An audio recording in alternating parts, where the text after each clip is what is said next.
Up until this point in time, the Bridgeport, Connecticut models have evaded me on the local market.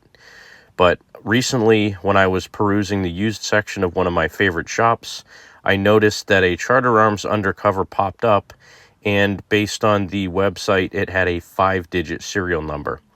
Now, 5-digit serial number is pretty early in production of the firearms. I have kind of put together an interpolated list of all the serial number ranges, which is roughly directionally correct. So when I saw that it had a 5-digit serial number, I knew this had to be built around 1966 or 1967, and most likely this was a Bridgeport, Connecticut model. So I immediately called the shop the next morning. I had seen it late at night. They close at like 6 p.m. and I immediately called the shop the next thing in the morning, 9 o'clock when they first opened. Said, hey, is that Charter Arm still available? And I was pretty worried because the salesman on the phone actually took quite a while to find it. And then finally he did find it. So I had him set it aside for me so I could go back later that day and look at it.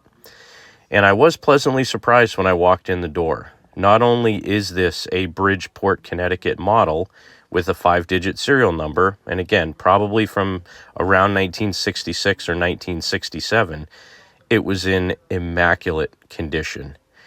Now, it's really tough to tell from just looking at pictures of this gun, but it appears to me that this gun may have never been fired. It has been obviously, cycled. The action's been cycled. There's that turning line on the cylinder from the cylinder locking and unlocking and turning.